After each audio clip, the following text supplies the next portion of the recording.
జటాటవీ గలజ్జల ప్రవాహ పావిత స్థలే కలేవలంబ్యలంబితాం భుజంగ తుంగమాలికాంతమడ్డమడ్డమడ్డమన్నినాదవడ్డమర్వయం చకార చండ తాండవం తనోతు న శివ శివం.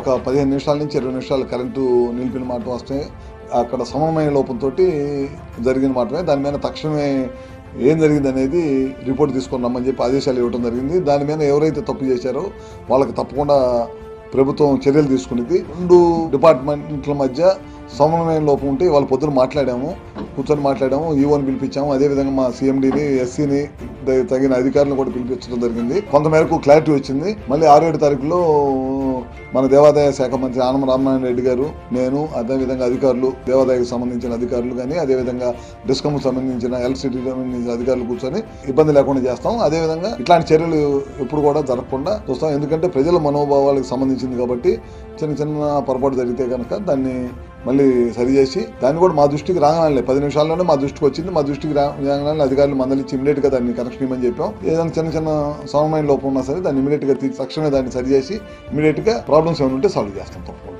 ఇప్పుడు అపోజిషన్ వాళ్ళు రాజకీయ విమర్శలు చేయడానికి సిద్ధంగా ఉంటారు. చిన్న పొరపాటు జరిగిన దాన్ని ఇమీడియట్గా సరిదిద్దామని చెప్పేశాము. దాన్ని పట్టుకొని 24 గంటలు అదే పనిగా రాజకీయ విమర్శ చేయటం తగదు. దానికి చిన్న సమన్వయ లోపం వల్ల జరిగిన దాన్ని ఇమీడియట్గా తప్పు చేస్తే దాని మీద ఎవరైతే దానికి బాధ్యతలో వాళ్ళని తప్పకుండా శిక్షిస్తాం.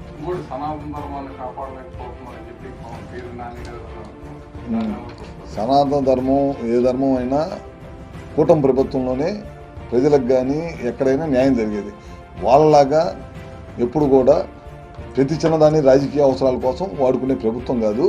ఎక్కడన్నా ఏదైనా చిన్న చిన్న సమన్వయ లోపాలు ఉంటే దాన్ని సరి చేసుకొని ముందుకెళ్తామని ఇందాక కూడా చెప్పాను. దాని ప్రకారమే ముందుకెళ్తాం.